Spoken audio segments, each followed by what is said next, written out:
আসসালামু আলাইকুম। WhatsApp guys, Sheikh Abdul Hannan. শুভ সকাল প্রিয় বন্ধুরা, সবাই কেমন আছেন? আমি আলহামদুলিল্লাহ আল্লাহর রহমতে ভালোই আছি। আজকে চলে আসলাম লাখিরচর গ্রামে ধুলিশি নদীর তীরে।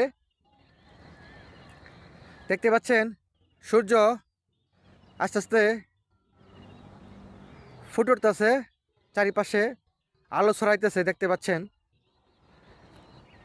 এই যে সবার পরিচিত ধুলিশি নদী।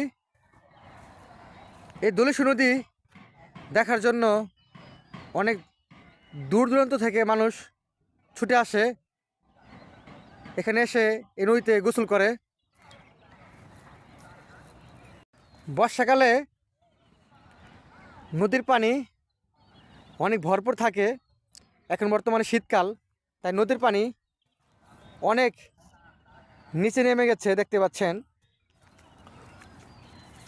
শীতকালে এই ধুলিশি নদীর পানি অনেক গরম থাকে। আপনাদেরকে দেখাইতেছি, এই পানির উপর থেকে দেখতে পাচ্ছেন ধোঁয়া বাড়িতেছে। সকালবেলায় অনেক পরিমাণ পানি গরম থাকে। অনেকে সকালবেলায় এই ধুলিশি নদীতে গোসল করে। এরপর হচ্ছে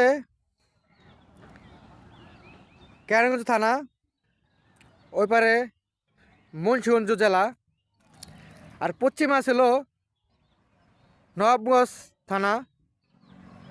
তো মোটামুটি এই তিনটি থানা মানুষের কাছে অনেক আকর্ষণীয়। সবাই এই ধুলিশি নদীতে চলে আসে ঘুরতে। ওই দেখতে পাচ্ছেন তুলসীখালী ব্রিজ। আমার মতো যারা গ্রাম বাংলায় গ্রামে ঘুরতে ভালোবাসেন, তারা অবশ্যই গ্রামে ঘুরতে যাবেন, এরকম প্রাকৃতিক দৃশ্য উপভোগ করতে পারবেন। সকল ধন্যবাদ, সকল ভালো থাকবেন। খুদা হাফেজ।